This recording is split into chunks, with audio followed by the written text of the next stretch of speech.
और सब्र ऐसी चीज़ है जो इंसान को ज़िंदगी में हर मौके पे, हर मुश्किल सिचुएशन में और हर ऐसी सिचुएशन में जो होपलेस है, इंसान को बस थोड़ा सा कुछ होप ही चाहिए होता है और उस होप से फिर इंसान ज़िंदगी गुजारता है। तो आई बिलीव कि कुरान मजीद में सबसे पहली तो ये बात कि सबसे ज़्यादा तज़किरा जिस क्वालिटी का सबसे ज़्यादा तज़किरा है, जो क्वालिटी इंसान को जन्नत में ले जाने वाली क्वालिटी है, वो सब्र ही है। 91 टाइम्स डायरेक्टली सब्र मेंशन है कुरान मजीद में, और इनडायरेक्टली तो पता नहीं कितनी बार अल्लाह ताला ने सब्र की कहानियाँ, मतलब देखें ना, हर नबी, हर जो कैरेक्टर है कुरान मजीद में, उसकी स्टोरी से सब्र ही झलक रहा है। तो बहरहाल आज का दौर मैं समझता हूँ उसमें बेसब्री बहुत पाई जाती है, बेचैनी बहुत पाई जाती है हम सब में। इंस्टेंट ग्रेटिफिकेशन है ना, फ़ौरन से रिज़ल्ट्स चाहिए, सब्र नहीं है, सेल्फ़ कंट्रोल नहीं है, और गुनाहों के हवाले से भी सेल्फ़ कंट्रोल नहीं है, मुश्किलात आ जाएँ उसके हवाले से सब्र नहीं है, वगैरह वगैरह। तो कुरान मजीद के अगर हम कैरेक्टर्स देखें, मैं आपको चंद एक कैरेक्टर जो है वो विज़िट कराता हूँ। सबसे पहले हम हज़रत मरियम अलैहिस्सलाम की बात करते हैं। देखें, हज़रत मरियम को अल्लाह ने जिस आज़माइश में डाला, एक औरत सोच भी नहीं सकती उस आज़माइश के बारे में। और देखें, एक ऐसी औरत जो इतनी पाक दामन है और जिनकी रिप्यूट इतनी अच्छी है, और उनको हमल ठहर जाए, ये एक सोचने वाली बात है। अगर आप इस पे सोचने बैठें, हम तो कोई डिज़ीज़ आ जाए, कुछ हादसा हो जाए, हम कहते हैं इसमें हमारा क्या कसूर था। हमारा तो पहला सेंटेंस यही होता है ना, ज़ाहिर है इंसान है, फितरी सेंटेंस है कि भाई मेरा इसमें क्या फ़ॉल्ट था। तो हज़रत मरियम अलैहिस्सलाम को जब हमल ठहरा तो उनकी क्या हालत होगी और किस स्टेट ऑफ माइंड में वो होंगी, वो हम सोच भी नहीं सकते। और फिर जब उन्होंने सामना करना था, सबका, लोगों का सामना करना था, आपको पता है कि जब she was about to give birth to ईसा अलैहिस्सलाम, तो उनको पेन इतनी ज़्यादा उठ रही थी कि वो खजूर के एक दरख्त के नीचे, वो पूरा वाक़या आपने पढ़ा होगा, अल्लाह ताला ने हुक्म दिया कि खजूर के एक दरख्त के नीचे आप लेट जाइए। फिर जिब्राइल अलैहिस्सलाम वहाँ मौजूद थे उन्हें कंसोल करने के लिए, काउंसल करने के लिए। आपको पता है उनके मुंह से क्या अल्फाज निकले कि हाय काश मैं एग्जिस्ट ही ना करती इस वाक़े से पहले, यानी मैं होती ही ना, ये मुंह से निकल गया उनके। तो नेचुरल है, फितरी है कि इंसान को कुछ मुश्किलात ऐसी आती हैं या कुछ कमर तोड़ गम ऐसे इंसान की ज़िंदगी में आते हैं, लेकिन at the end of the day याद रखें कि उन्हीं की स्टोरियाँ आज हम डिस्कस कर रहे हैं। ये बात याद रखें, जितने भी ग्रेट लोग हैं ना, जिनकी स्टोरियाँ हम सुनते हैं, अभी मैं बैठ के डिस्कस कर रहा हूँ, वो तो अल्लाह को पता है ना कि 2022 में भी ये स्टोरी डिस्कस की जा रही होगी और जगह जगह हज़रत मरियम की मिसाल दी जा रही होगी, इसलिए अल्लाह तो मुस्करा रहे होंगे ना।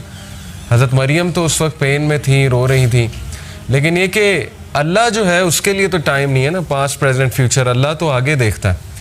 जैसे एक भाई ने सवाल किया, उसका हमारे एक दोस्त ने बहुत अच्छा आंसर किया। उन्होंने कहा कि देखें, शाम में, सीरिया में बच्चे मर रहे हैं, बॉम्बिंग हो रही है, एक मदर है, उसके 4 बच्चे थे, वो चारों शहीद हो गए बॉम्बिंग में। तो ये क्या है, वो इतनी पेन में है, इतने दुख में है।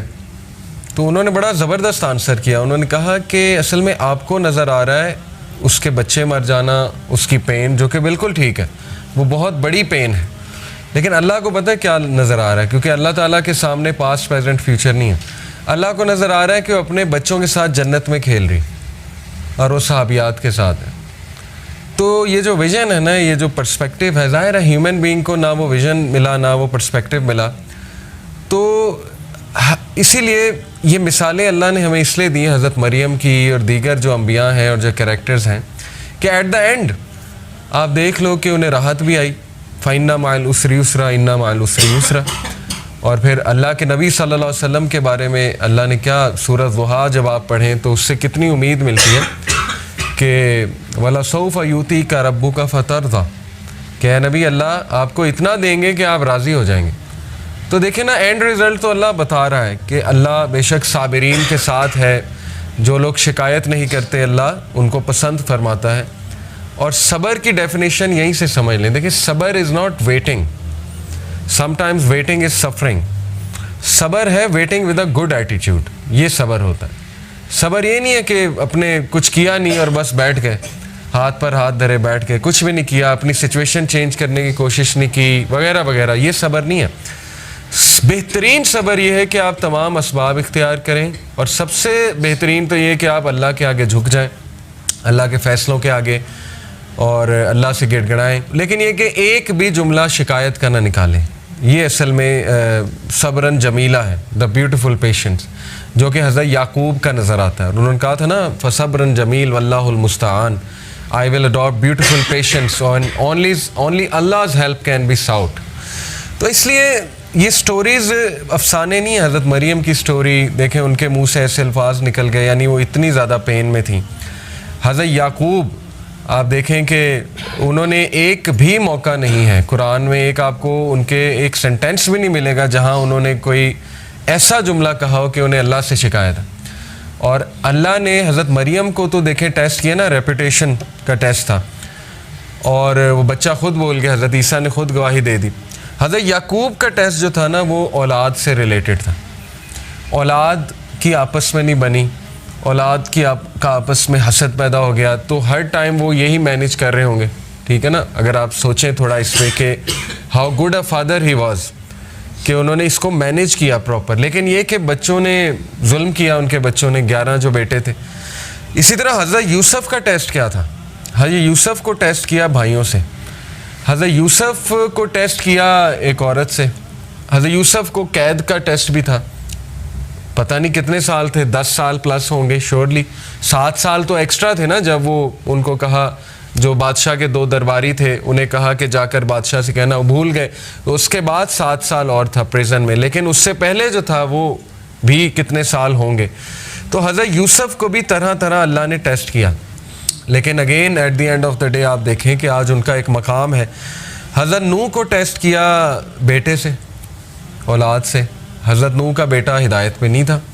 अब अम्बिया के बेटे तो हम समझते हैं कि वो भी अम्बिया ही होने चाहिए, वो भी वली अल्लाह होने चाहिए, लेकिन नहीं था, काफरों में से था, पीछे रह जाने वालों में से था, डूब गया। अब हज़रत नूह को कितनी तकलीफ़ हुई होगी, लेकिन अल्लाह ने उनका भी टेस्ट किया। हज़रत लूत को टेस्ट किया बीवी से। आप सोचें कि अल्लाह ने अम्बिया को रिश्तों से भी टेस्ट किया, सिचुएशन से भी टेस्ट किया, लोगों से भी टेस्ट किया।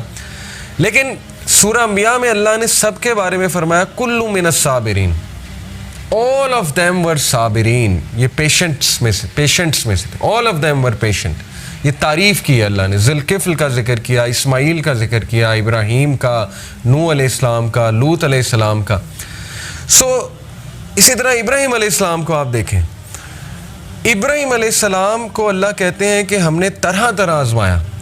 सूरह अल-बकरा की आया, और कहा कि हमने उसे हर टेस्ट में कामयाब पाया, यानी वो हर टेस्ट में सक्सेसफुल हुआ।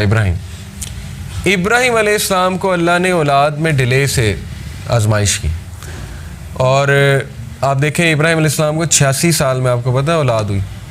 आता है रवायात में, हज़रत इस्माइल और हज़रत इसहाक 86 साल की उम्र में जाके उन्हें ये बशारत मिली कि आपको औलाद होगी। इसी तरह हज़रत ज़करिया को देख लें, सूरह मरियम आप पढ़ें, हज़रत ज़करिया के आप वो हालत देखने वाली है। अल्लाह कहते हैं कि ज़करिया अकेले में रो उठा।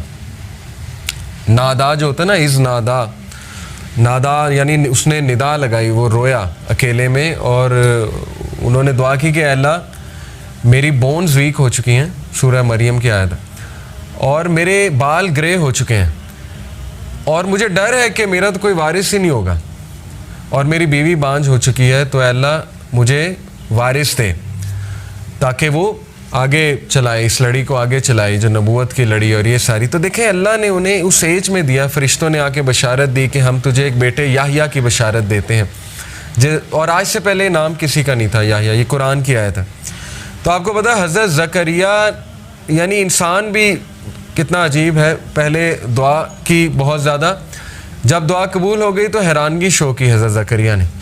उन्होंने कहा कि अल्लाह मुझे कैसे औलाद हो सकती है, मेरी तो बीवी बांझ हो चुकी है और मैं तो बूढ़ा हो चुका हूँ।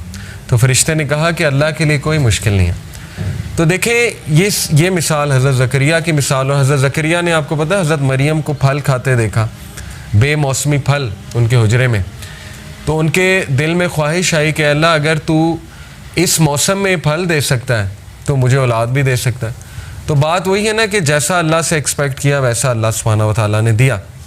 तो हज़रत ज़करिया की मिसाल हमारे सामने, हज़रत इब्राहीम, उन्हें बेटा देके फिर बेटे से भी आजमाया। यानी आप देखें इतना लेट एक तो बेटा हुआ, उसके बाद कहा कि इसको ज़िबा कर दो, यानी अल्लाह की राह में इसको कुर्बान कर दो। तो ये कुछ छोटी मिसाल तो नहीं है, ये तो हम तो सोच भी नहीं सकते इस तरह के टेस्ट के बारे में कि औलाद हो और उसके बाद उसी औलाद को जो है अल्लाह की राह में कुर्बान करने की आजमाइश ली जाए।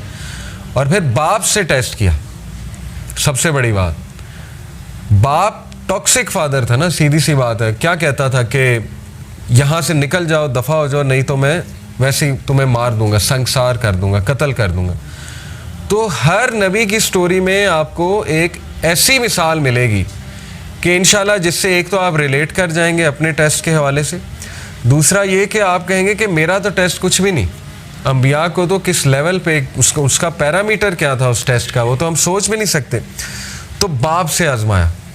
हज़रत अयूब की मिसाल है बीमारी से आजमाया, और वो कोई छोटी बीमारी नहीं थी, वो पता नहीं कोई 15-20 साल की बीमारी थी। रवायात में आता है इतना अरसा वो बीमारी चली कि सब छोड़ गए, हज़रत अयूब को सब छोड़ गए और उनकी बीवी उनके साथ थी। तो फिर अल्लाह कहता है कि हमने उसे सेहत दी और सब लौटाए, वापस भी लौटाए, सेहत भी दी और सब वापस भी लौटाए उसे, क्योंकि उन्होंने ये दुआ की थी, इन्नी मसन्नी ज़ुर्रु व अंता अरहमुर राहिमीन, ऐ अल्लाह मुश्किल ने मुझे छू लिया है और बेशक तू ही तमाम रहम करने वालों में सबसे अजीम रहम करने वाला है। तो अल्लाह को ये दुआ पसंद आई। इसी तरह शैतान के बारे में उन्होंने कहा था ना कि अल्लाह शैतान ने मुझे जो है वो शैतान मुझे गम दे रहा है, ये भी हज़रत अयूब की जो है वो दुआ है। शैतान मुझे डिस्ट्रेस कॉज करता है, गम देता है, क्योंकि ज़ाहिर है शैतान फिर नेगेटिविटी तरह तरह के वसवसे डालता है जब इंसान की ज़िंदगी में कोई कमी हो। तो इसलिए ये तमाम जो कैरेक्टर्स आपको नज़र आ रहे हैं ना, अल्लाह ने कहा कुल्लु मिनस साबिरीन, all of them were patient.